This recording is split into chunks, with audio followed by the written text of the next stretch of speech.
Você sabia que existe um jeito de fazer mestrado ou doutorado nos Estados Unidos sem pagar um centavo de mensalidade e ainda recebendo um auxílio mensal em dólar? Sim, é verdade, não é golpe. Eu vou te mostrar como que você pode conseguir uma bolsa, seja de mestrado ou doutorado nos Estados Unidos. E o melhor, eu vou te falar tudo de um jeito fácil, direto ao ponto, sem enrolação e com dicas aqui que você dificilmente encontraria em qualquer lugar na internet.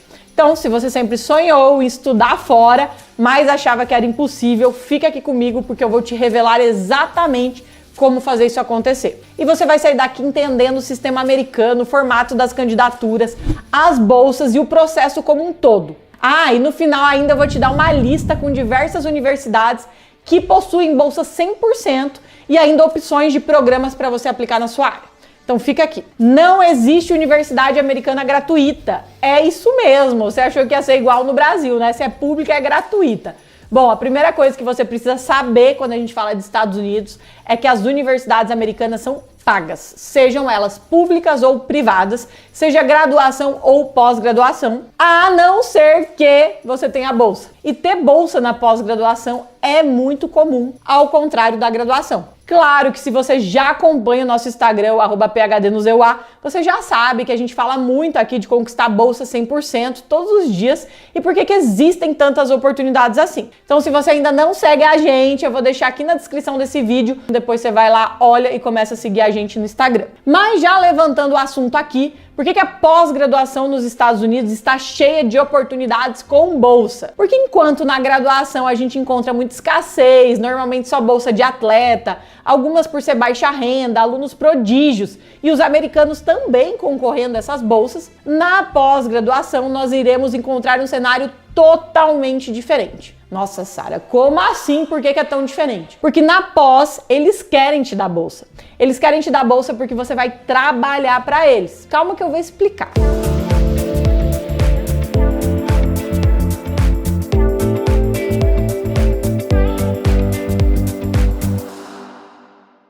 Os Estados Unidos é o país que mais investe em pesquisa no mundo. Nós estamos falando aqui de um investimento em pesquisa que entre investimento federal, iniciativa privada, eu tô falando de mais de 700 bilhões de dólares em apenas um ano e todo ano isso se repete e vai aumentando. E não é um dado que eu tô aqui aleatoriamente tirando da minha cabeça, não. Isso aí tá no site do governo americano, como vocês vão ver que vai aparecer na telinha para vocês e a gente vai deixar os links nas descrições de toda a referência que eu falar aqui. Então olha só, a própria LSU, que é a Louisiana State University, onde eu fiz o meu PhD na época, só lá, olha os dados da LSU de 2024, desse ano, é absurdo. Vai aparecer na tela aqui para vocês também. São 480 milhões de dólares, quase 3 bilhões de reais e o ano nem acabou. Enquanto isso, as melhores universidades do Brasil, com mais recursos, não chegam nem a 300 milhões, isso quando estouram assim ranking. Então, comparando uma universidade, por exemplo, a LSU, que aí nos Estados Unidos vai estar no ranking 197, eu acho, hoje nacional de educação, a gente compara com uma top 2 no Brasil, por exemplo, como a Unicamp, você vai ver essa diferença massiva das universidades americanas. Se a gente olha as top universidades nos Estados Unidos, como é o caso que a gente estava falando aqui da Unicamp, só que lá, mais de 20 universidades americanas investiram mais de 1 bilhão de dólares em pesquisa em apenas um ano. É muita grana. E o que tem a ver essa grana? Você deve estar falando, tá maravilhoso, investimento pesquisador, mas o que isso aí tem a ver com o que você está falando? Porque boa parte dessa grana é revertida para as universidades americanas produzirem pesquisas. Os professores, eles angariam as verbas através dos projetos que eles submetem. No inglês isso tem um nome até grant, né? Quando você vê por aí grant é isso. É um projeto que o professor submete para alguma organização para receber um fundo. Só que quem que realiza as pesquisas que ele conseguiu essa verba? Os estudantes. Estudantes de mestrado, doutorado, às vezes até os estagiários ali de pesquisa também. Ou alunos de pós-doc, pode ser o caso. Por isso, os Estados Unidos possuem mais de 1.500 universidades com programas de pós-graduação nessas modalidades que eu tô falando aqui, que oferecem bolsas. Porque eles precisam dos estudantes para executar essas pesquisas. Ah, inclusive não se esquece que no final eu vou fornecer um PDF com várias dessas universidades aqui para você. Sendo assim, embora eu estava falando que toda universidade nos Estados Unidos é paga, você encontrará aqui, quando for aplicar para um mestrado ou doutorado, a possibilidade de você ter 100% da isenção da mensalidade e ainda receber um salário mensal, um auxílio mensal, que é a sua bolsa em dólar. E é isso que a gente chama aqui no PhD no EUA de bolsa 100%, que quer dizer que você será 100% subsidiado pela sua bolsa para cursar o seu mestrado ou doutorado por lá. Entendido isso, você se pergunta, ok, parece promissor, mas como que eu faço para concorrer de fato a uma bolsa de mestrado ou doutorado? Todas as universidades, as mais de 1.500 que eu falei aqui, você pode se candidatar diretamente pelo próprio site, criando uma conta e submetendo a sua candidatura online. Para fazer essa candidatura, você precisa se atentar a algumas coisas que eu vou te falar aqui. Primeiro, prazo de inscrição, né? Qual que é a data para você se candidatar? 2, requerimentos mínimos para você ser elegível para aquela candidatura. Ponto 3, preparação e submissão dos documentos que fazem parte da sua candidatura. Ponto 4, pagamento da taxa. E o ponto 5, a submissão de fato, de você apertar o botão lá e enviar a sua candidatura. Vou falar um pouquinho sobre cada um desses pontos aqui, que de forma geral englobam todo o processo. Nos Estados Unidos funciona assim, eles chamam de Fall, Spring e Summer, né? Que é outono, primavera e verão. 100% das universidades americanas vão abrir inscrições para o Fall. Eles chamam semestres, que lá, na verdade não é semestre, chama term em inglês, com o nome das estações do ano. Fall, Spring e Summer, por isso que eu uso essa nomenclatura que a gente não está acostumado. Então, como eu falei, 100% das universidades vão abrir candidaturas e inscrições para o Fall. Algumas universidades para o Spring e raríssimas universidades podem abrir para o Summer. O ponto é, você que está aqui me vendo deve focar no Fall, porque é onde você vai ter mais chances de bolsa. Por isso eu vou focar todo esse vídeo aqui para te falar dos prazos do Fall. Então, para aplicar para o Fall do ano seguinte, que seria começar o programa em agosto, quando a gente fala isso, aplicar para o Fall, se candidatar para o Fall, a gente está falando de iniciar o programa em agosto, você deve se candidatar no ano anterior. As universidades por lá, elas costumam abrir as inscrições já em setembro e você deve se candidatar até a data prioritária, que eles vão divulgar no site. Na dúvida, você não vai passar de dezembro. Eu vou te dar um exemplo aqui para ficar mais fácil de você visualizar essa linha do tempo. Eu estou gravando esse vídeo aqui em 2024. Quem quiser ingressar em agosto de 2025 deve agora, esse ano ainda, a partir de setembro, criar uma conta no site do programa e submeter a sua candidatura entre setembro e dezembro desse ano de 2024. Os aceites de quem se candidatou desse período vão sair de dezembro já desse ano até maio de 2025. E aí, para você ter a linha do tempo na sua cabeça, você tiraria o seu visto para ir para os Estados Unidos entre junho e julho, para você ingressar entre julho e agosto de 2025, sendo agosto o Fall. Ai, Sara, mas eu já vi programa que tem inscrição, deadline bem pra frente, lá maio, junho, julho do outro ano. Eu não posso aplicar aí no final? Bom, quando você faz isso, você acaba com todas as suas chances de ser aceito com bolsa. Por isso que muita gente aplica e se frustra que não passa.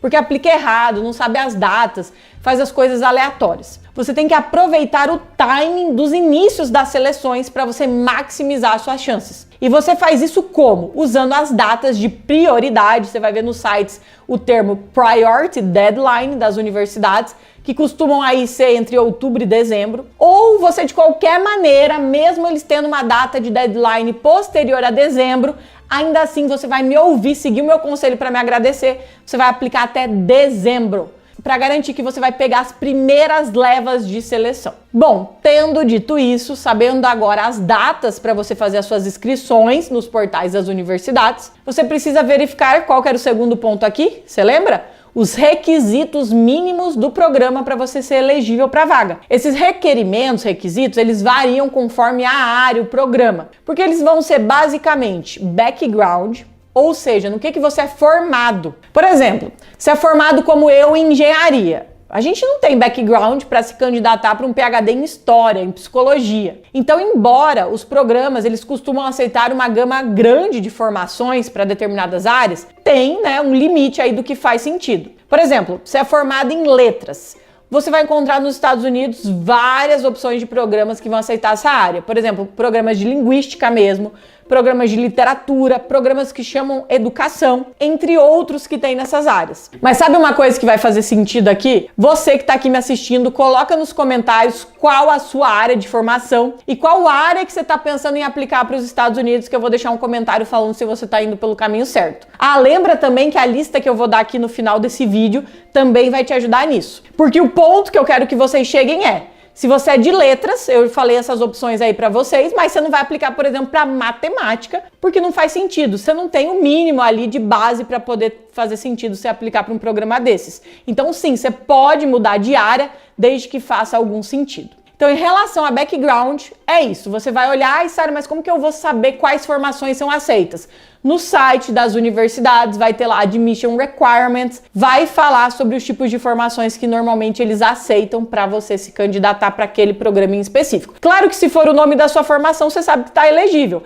Eu sou engenheira química, eu posso aplicar para engenharia química, isso é óbvio. Mas às vezes se você achar outras áreas, como eu dei o exemplo aqui, eu sou de letras, quero aplicar para história, consigo? Consegue, lê lá o background, o que eles estão pedindo, você vai ver se você é elegível. Bom, fora isso de background, outro requisito que você vai encontrar vai ser uma nota mínima no teste de proficiência em inglês. Afinal, o programa que você vai fazer nos Estados Unidos é em inglês. Calma que você não precisa de inglês fluente ou avançado, eu vou te explicar esse raciocínio aqui, mas sim, você precisa de uma nota mínima num teste de proficiência. Qual que é a notícia boa que eu tenho aqui? Que, por exemplo, com 79 na prova do TOEFL, para quem não sabe, a prova do TOEFL vai até 120, você já encontra programas. Eu, inclusive, quando apliquei para o PhD, eu tinha 79 no TOEFL. Então, se você pensar comigo aqui, o TOEFL vai até 120. Se eles quisessem apenas quem é fluente ou inglês super avançado, todos os programas teriam uma barreira de 100. Mas não é o caso. Todas as áreas encontram programas com uma nota mais baixa.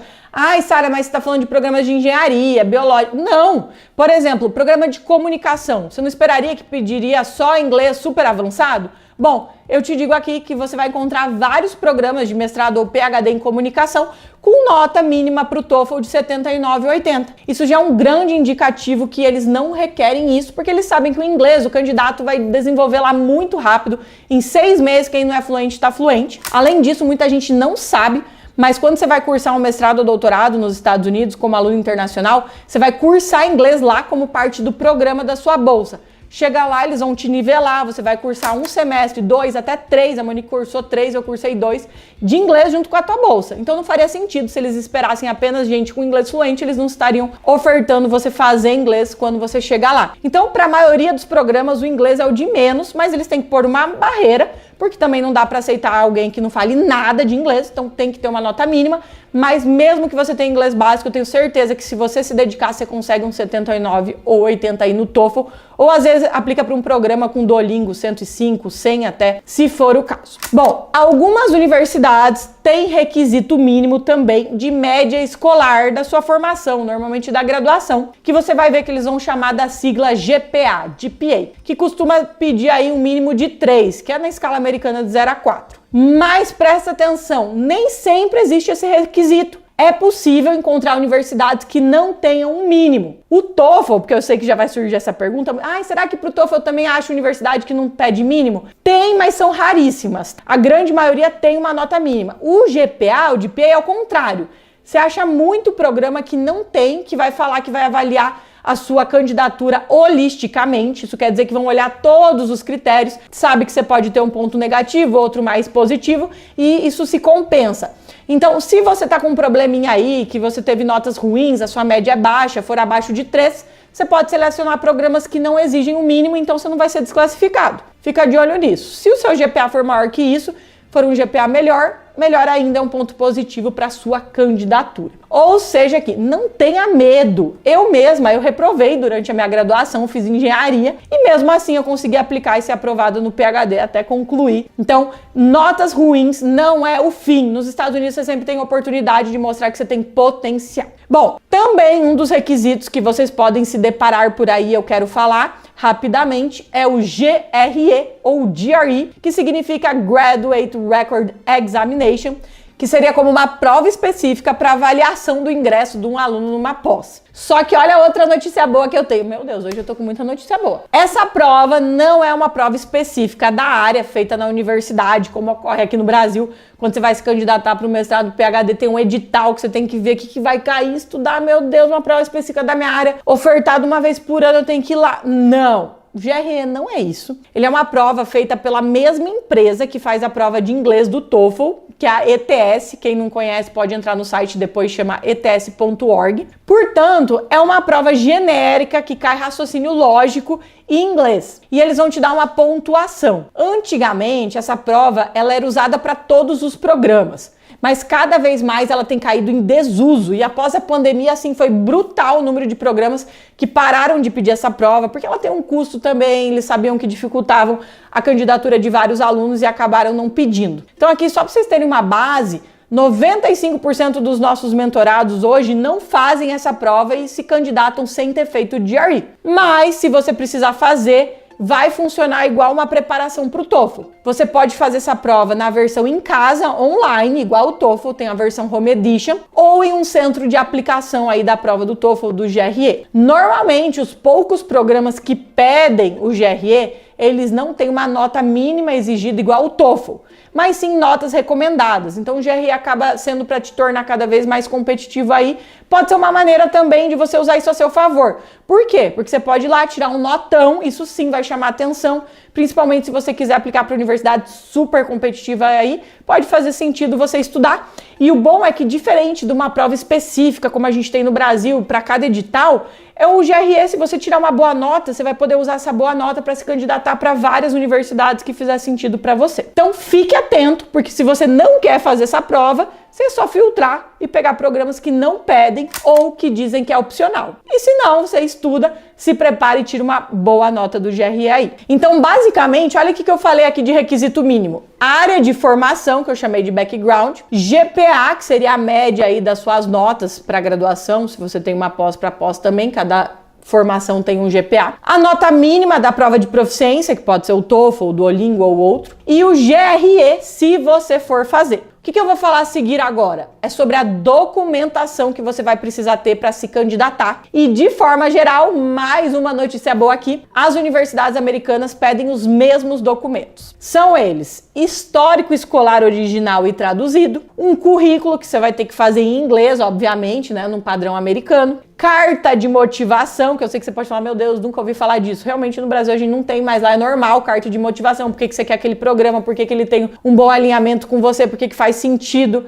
Aqui não é muito valorizado a gente argumentar isso, mas lá é muito. Então você vai achar a carta de recomendação com o nome de SOP ou PS, né, que quer dizer Statement of Purpose, ou personal statement, é praticamente a mesma coisa. Então, uma carta de motivação que você mesmo escreve. E cartas de recomendação. Pessoas vão te recomendar, eles também super valorizam isso. Normalmente, eles pedem 3 cartas de pessoas aí que tiveram um cargo superior a você. Professor, ex-professor, supervisor, chefe. Claro, gente, não dá para pedir para um colega, para um amigo, para o padre lá, para o pastor da tua igreja. Não, tem que ser profissional ou tem a ver aí com a área acadêmica, você fez um estágio, você fez um projeto ou você fez disciplinas. Essas pessoas podem te recomendar. Ai, Sara, eu sou formada há 1 milhão de anos. A gente já teve mentorado que já estava formado há mais de 14, 15 anos. Você pode sim usar pessoas que você teve um relacionamento há muitos anos atrás. Claro que quando a gente olha os 3, é bom olhar de forma geral os recomendantes e ter um atual, 2 podem ser bem antigos. E mesmo hoje, se você correr atrás, fazer algum projeto, alguma disciplina isolada, você pode conseguir uma carta de recomendação. Não precisa ter um longo tempo de relacionamento para poder pedir uma carta. Fica atento aí, tenho certeza, a gente já teve vários casos de pessoas de todos os tipos de backgrounds e histórias que você pode imaginar e conseguiram cartas de recomendação, o que acaba sendo muito bom, ajuda muito a aplicação essa parte. Tem gente que pergunta assim, mas como que é eu que vou enviar? Não, na hora da candidatura essas pessoas vão enviar as cartas, ok?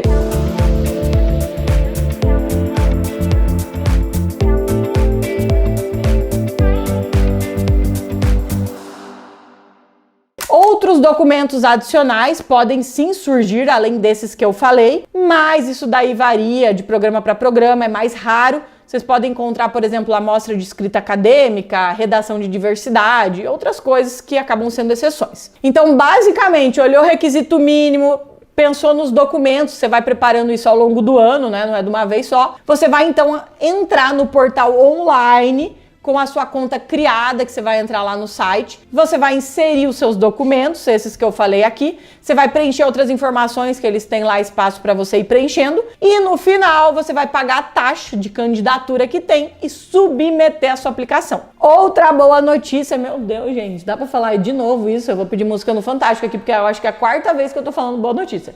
A taxa de inscrição, você pode conseguir isenção. Sim, dá para conseguir isenção com os programas de várias. Aí a gente já teve mentorado que conseguiu mais de 18 taxas de isenção. Aí acabou aplicando para um número bem grande de universidades. E você vai economizar muito, já que uma taxa ela pode ir de $35 até $100. Vamos colocar uma média aí de $70 por candidatura. Então conseguir taxa de isenção é muito bom. E por que eu tô falando isso? Porque eu sei que tem muita gente que vai ouvir o que eu tô falando aqui, mas falar, meu Deus, quanto que sai tudo isso aí que você tá falando? Sabe o que é incrível? Que sai pouco. Olha só o que eu vou te falar. Basicamente, você vai ter 3 gastos durante esse processo. Prova do TOEFL, que é uma prova que vai custar em dólar aí, $215. As traduções que você precisa fazer dos seus documentos. Então, se você for fazer tradução juramentada, vai depender de quantas formações você tem. Você vai gastar aí de R$500 a R$1.200. Claro que, se a sua universidade já emitiu o histórico em inglês, você vai economizar com isso também não vai ter esse gasto. A prova do GRE, a maioria não faz, tá? Então, eu nem vou contar aqui, mas se não for, é parecido aí com o valor da prova do TOEFL. Tem as taxas de inscrições, que eu comentei aqui, que a gente pode colocar uma média de $70, mas que, como eu disse, quem é padrão PhD no ZEUA aqui vai conseguir muitas taxas de isenção. E o processo, soma isso aí que eu falei, sai de R$2 a R$5.000. Claro, dependendo de quantas páginas de tradução, se fez tradução, quantas universidades você aplicou, se fez o TOEFL, se fez o GRE e etc. Tá? Então não é um processo caro, é um processo que você gasta esse valor ao longo de um ano normalmente. Quem começa antes gasta até em torno de 2 anos. E esse valor ele se paga muito fácil. Porque o que você está investindo esse valor? Em troca de concorrer à bolsa com isenção total de mensalidade e auxílio mensal em dólar. Isso, uma bolsa de auxílio mensal, por exemplo, de mestrado, ela pode ser de 18 a 24 mil dólares por ano, doutorado de 24 a 35 mil dólares por ano. Ou seja, uma bolsa de PhD, de doutorado, se você olhar os 4, 5 anos de programa, dá mais de R$1,5 milhão e mais de R$500 mil se for um mestrado. Então você investe de 2 a 5 mil para ganhar aí mais de 500 mil, R$1 milhão, R$1,5 milhão em bolsas, claro, fora a oportunidade. Estou falando aqui só pelo valor do custo em si. Só que o que eu quero chamar a atenção de vocês aqui? Que preencher essa candidatura online, o que a gente chama aqui de aplicação, não leva muito tempo. Você pode fazer isso com qualidade, em 1, 2 semanas, senta no seu computador ali e faz com calma. Só que não é isso que determina que você vai ter sucesso. O que determina que um candidato vai ser competitivo é o que ele fez para preparar os documentos que ele vai inserir na aplicação ao longo daquela 1, 2 semanas ali. Por isso, quando me perguntam, Sara, mas quanto tempo leva para eu me candidatar? É como eu tô falando aqui. Você pode abrir a conta no site do programa em setembro, outubro, até em dezembro ou novembro.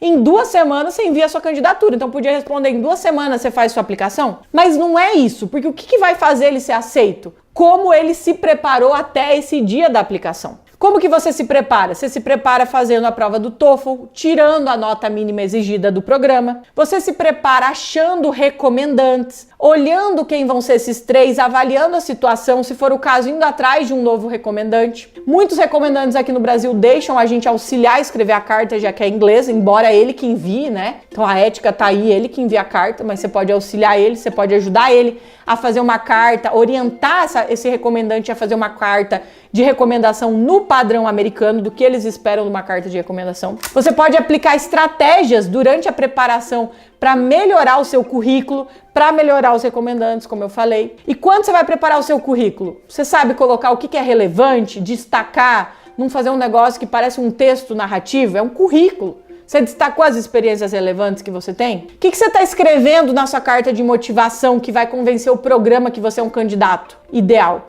que você olhou o site, que você conhece o programa, que você realmente quer ir para lá, que você quer um doutorado ou um mestrado, que você não vai desistir. O que você colocou nessa carta? São essas coisas que irão determinar o seu sucesso. Então não é sentar e aplicar em 1, 2 semanas, é o que você faz até lá. Além disso, vale pontuar aqui que outra decisão muito importante será quais programas que você escolheu aplicar. Afinal, eu disse no começo desse vídeo aqui que nos Estados Unidos existem mais de 1.500 universidades oferecendo programas como esse. Você pode ter achado 100, 50, 30 na sua área que te interessou. E aí, você consegue colocar um filtro e selecionar um número razoável aí, vamos falar 10 pelo menos, que faça sentido, que tenha um match com você? Ou você está decidindo de forma aleatória, está aplicando para um programa, 2 no máximo, e nem sabe direito, porque eu gostei? É isso que você precisa levar em conta. Eu tenho certeza que se você fizer boas escolhas de programas baseado no seu perfil e preparar a documentação até a data da candidatura com excelência, seguindo os prazos, terá com sucesso a sua bolsa, o seu aceite com bolsa 100%. Lembrando que toda área tem oportunidade. Você que está aqui, que está prestes a ter ou já tem um bacharel ou licenciatura, você já está apto a explorar esse oceano de oportunidades e ver aonde você se encaixa.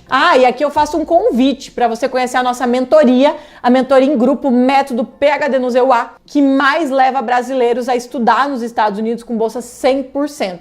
Eu vou deixar o link na descrição também para quem tiver mais interesse e quiser conhecer mais. Outra coisa que eu acabei não falando aqui, mas eu não quero terminar esse vídeo sem pontuar, é que não tem limite de idade para se candidatar, não tem tempo de formação máximo e muito menos se você é casado, solteiro, tem filho ou não tem, é empresário, é rico, é pobre, de nada isso afeta o seu processo de candidatura nos Estados Unidos, já que as bolsas por lá são em troca da sua mão de obra para o programa que você vai estar. Tem várias modalidades de bolsa, eu falo isso em outros vídeos, mas o contexto geral você entendeu. Em troca disso, de trabalhar para o programa, você vai conquistar uma formação nos Estados Unidos, viver uma experiência que eu tenho certeza que vai ser incrível e quem sabe, se você quiser, se for um desejo seu e família, se você tiver, de permanecer nos Estados Unidos, você pode dar os próximos passos para tomar essa decisão. Calma que eu não vou terminar esse vídeo aqui antes de entregar o que eu prometi no começo. Então, se você quer a lista com diversas universidades que oferecem bolsa 100%, lembrando que não são todas, porque eu não ia listar 1.500 universidades, mas a gente colocou um bom número ali para você já ter como começar, né, um ponto de partida e programas em diversas áreas. Como eu quero pontuar aqui também, não são todas, é apenas algumas ideias para você que tem a sua formação. Para você ganhar essa lista, você também vai ir na descrição, vai ter outro link lá falando que é para essa lista. Clica lá, preenche algumas informaçõezinhas bem rapidinho que a gente vai te mandar por e-mail essa lista que eu prometi.